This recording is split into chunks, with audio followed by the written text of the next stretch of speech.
a conversation with our features for the next must-watch SpoFest event. Here's your host, Rick Christiansen. Hello, everybody.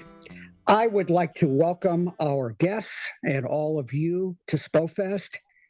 Now, we here at SpoFest love the opportunity to meet writers and artists and to discuss their work with them. So please join me in welcoming our very high-powered group of featured poets tonight. Great to see you guys. Thank you for joining us today. So you can wave or unmute or say hello or do whatever you want. I'm so excited to have you here. We've got people who've been a part of the SpoFest family before. We've got Kathleen, who's relatively new to our group, and we're so excited to have her as part of what we're starting to think of as a tribe.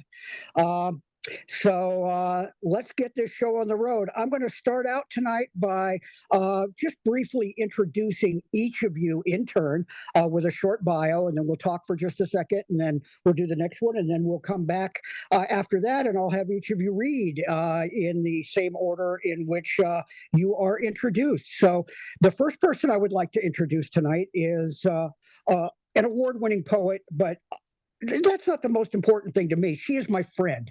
She is a mentor to me. She is a first reader for me.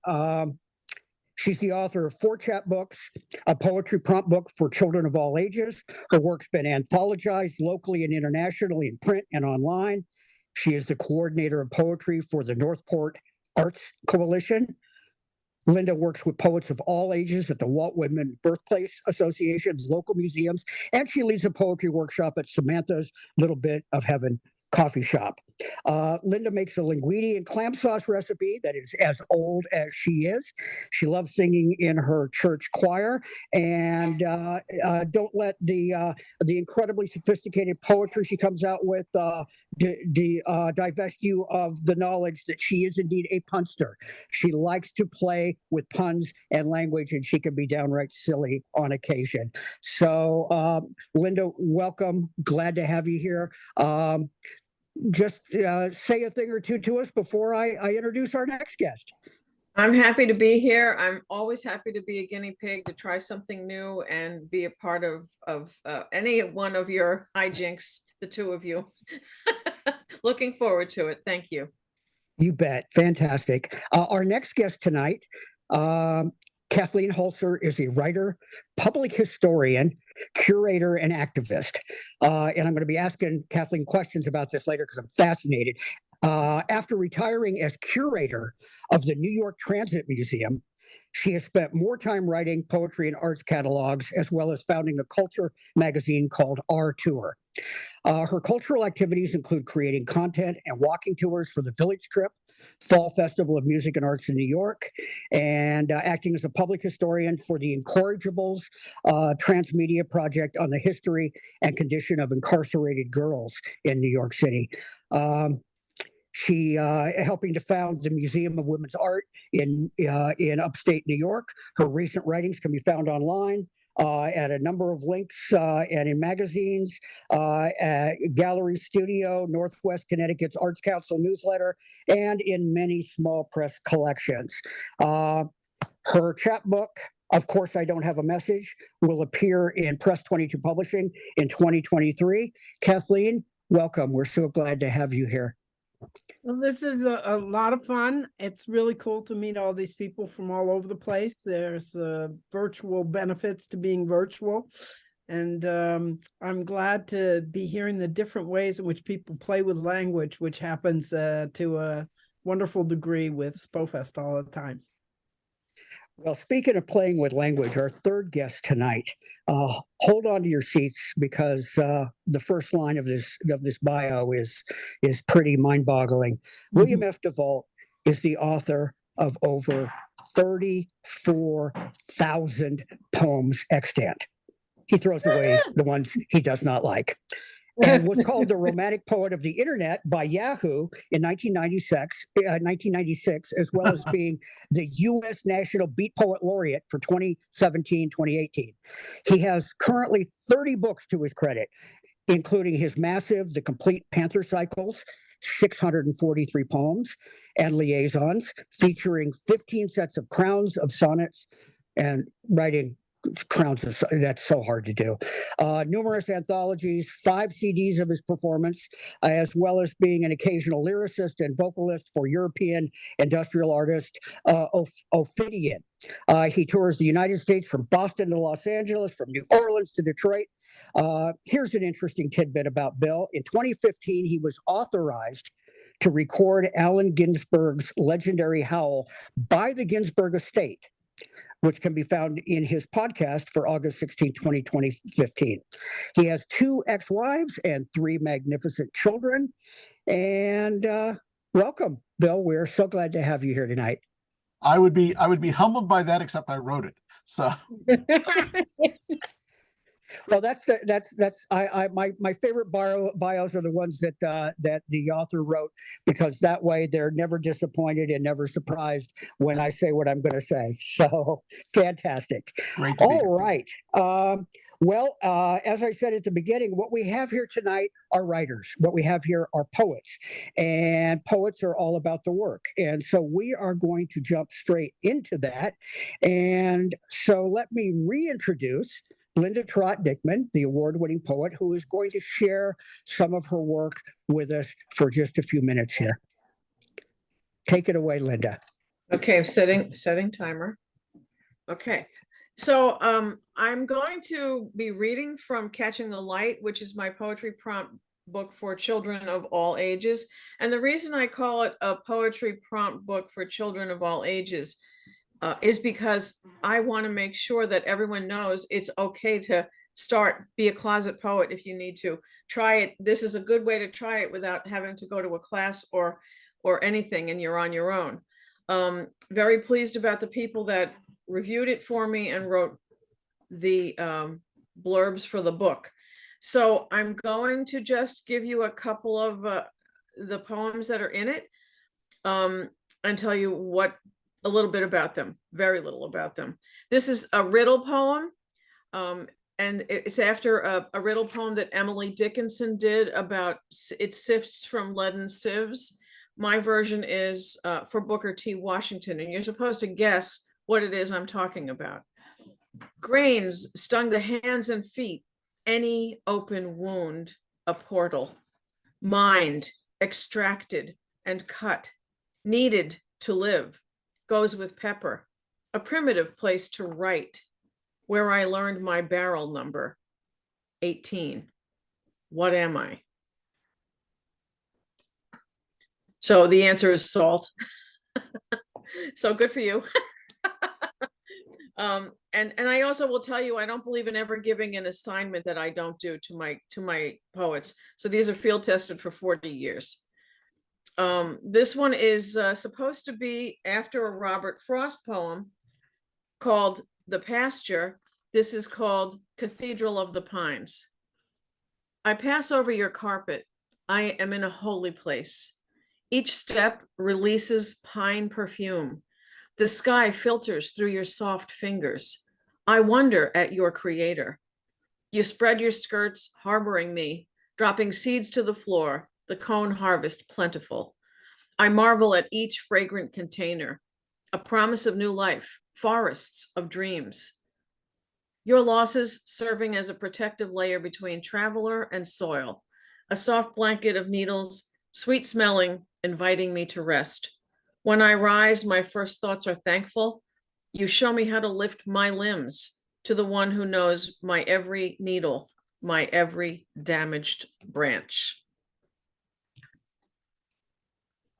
Thank you. And this, I have 2 more, but I'll try for one.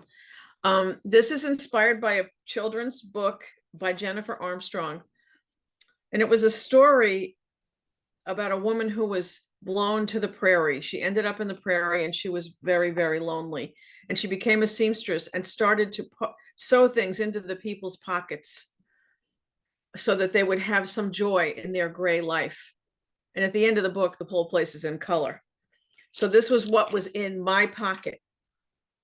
Escape for Jennifer Armstrong. I move my hand over the French knots. I hear the sound of crushed pine, the aroma of the breath of God. the rise of sloped, delicate green fingers filtering the warm. The cotton is rough, stitches contrast. I feel the bark of those trees that became ship masts, the way out for so many. Silk and satin are the lake, the ripples. The feel of the nubby French knots walks with my mimere, pail in hand, the plink of star-centered berries of violet blue, that the pie that followed. I see the nonchalant flow of minnows as my fingers fish the seed stitches, the turtles sunning themselves just beyond the lily pads. Sequins hide like stars behind the mist, shining in my memory. I take my hand from my pocket. My smile grows like the moon. And I will show you, I don't know if that you can see the picture, but there's my pocket. And what I did with the kids was I had them draw their pocket first and then write the poem, unless they were more comfortable doing it the other way. And it works with adults too. And this, I have to tell you, so many rewrites, so many re-edits, and I'm so proud of it. I'm really so proud of it. And I think that's my 5 minutes. You should be very much.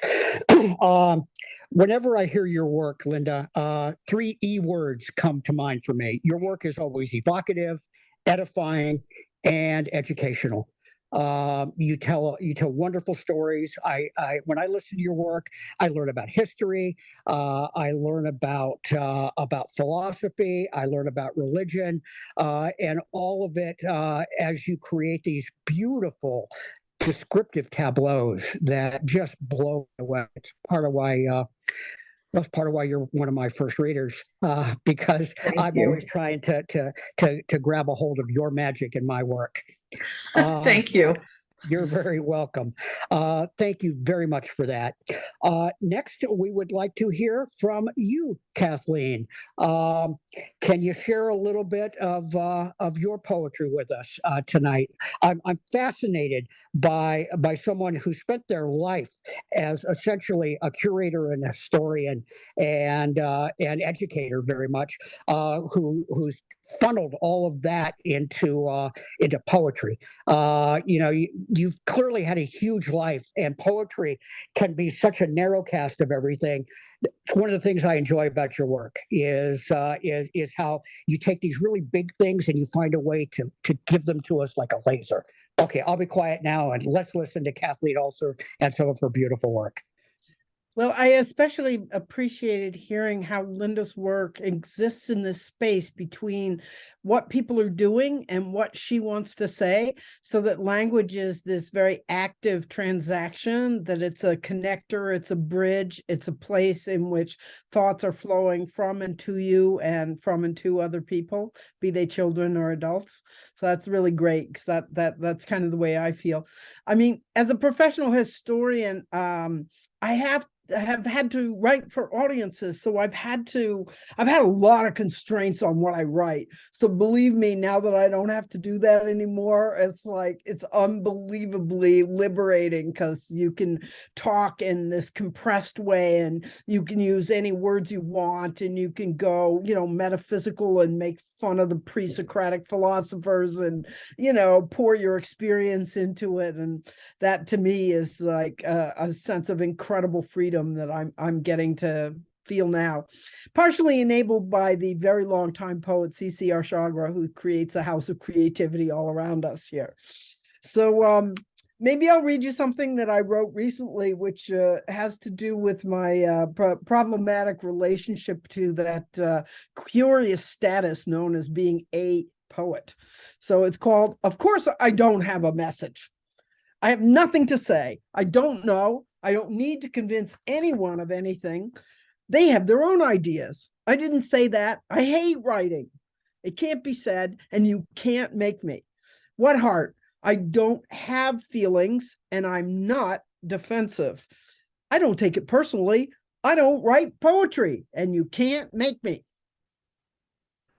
So that's a sample of the attitude that one might have, encouraging to those who feel like the whole poetry scene is somewhat intimidating.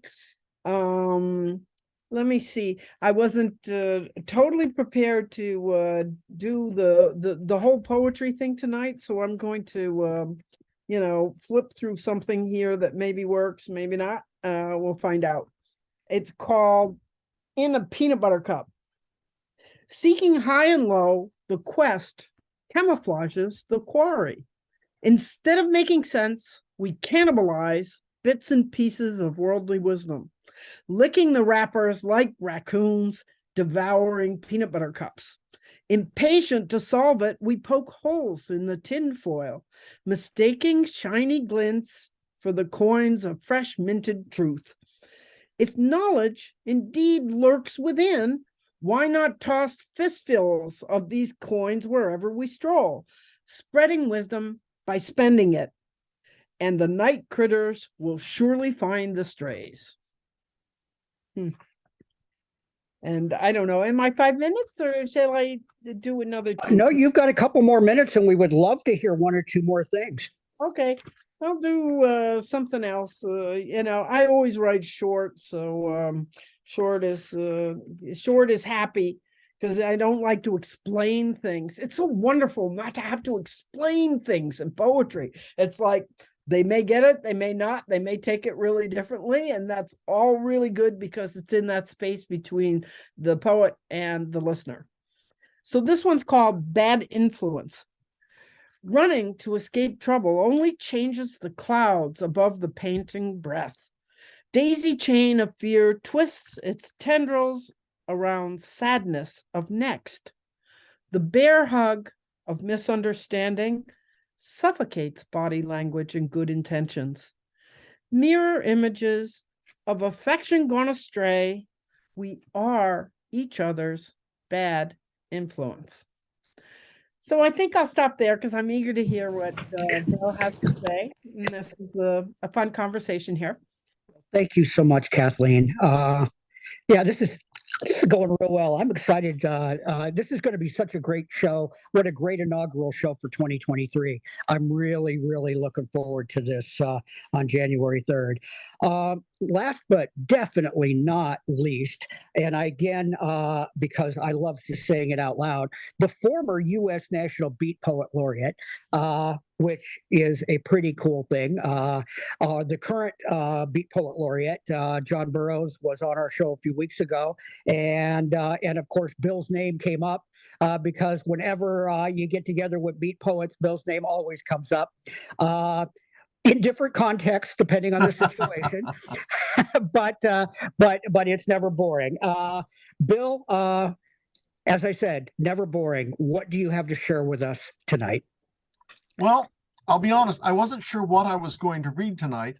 And then I went looking for a background for this session. And the only book cover I had already loaded up was for Tachyon. So I went, well, I'm going to have to do a poem out of Tachyon. So I'm going to do Resurrect, which you may have heard before. Yes. But I keep trying to change how I read it, trying to find the perfect read, because I'm never more than 9 out of 10 happy. For those of you who have never encountered this poem before, it's what I call a dense pack, in that there's a lot of imagery in it. And no less than 7, maybe 8 people I've been involved with in the past in various levels appear in the poem as kind of cameos. So good luck. How's the sound level? Resurrect. Laying down a beating where I'd been eating crow. The blows are soft flesh on shattered sapphire. Too many business cards from timid MFAs. Mediocrities polluting Apollonian streams of consciousness. I'm sorry that your husband died. I acknowledge that you loved him, and he you. And I'm grateful you found joy to your own side of the pillars of Heracles. The fates did not hate us, but allowed us to stumble in blind bindings until we crumbled under the weight of our best pretensions, cornbread corners to the hollow plates of desire. I was unaware of the demon I found and bound only with your persistent assistance. Born of dragons and chained in cinnabar and pitch blend, pitchfork tongue and the dung of desecration, left in the garden, he calls for you from within his cell.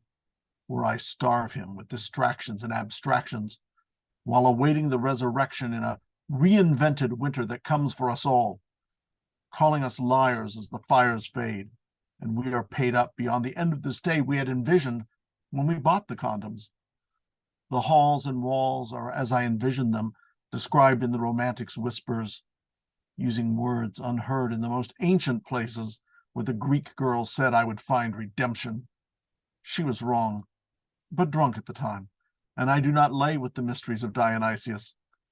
Fire, fire, fire, inspired desire conspire with the smaller mind blinded by a scent of honeysuckle and the night-blooming jasmine, reeling at the feeling of a greater death of self beyond logic and the toxic remembrances that are mangled and tangled.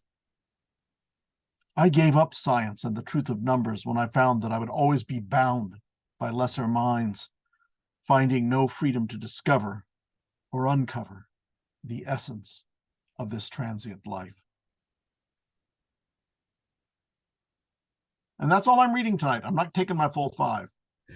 Bill, Okay. I love that. I like dung of desecration, and I want to inhabit the persona of the flute girl who tips over your goblet of wine before you got to really down it. Do you want to tell her my big secret? Oh, okay. I never I'll let edit you. anything. All of these are one draft. Wow. Yeah. Even my book Liaison, which is the 15 heroic crowns of sonnets, one take. I wrote it. I set a 30-day limit for myself to write it in July of 2021, and I just burned like a taper for a month. Well, and that's one of the things that I every poem of yours that I have ever read or heard you read, and it fits that it would all be, in a single draft, because your poems are like thunderstorms.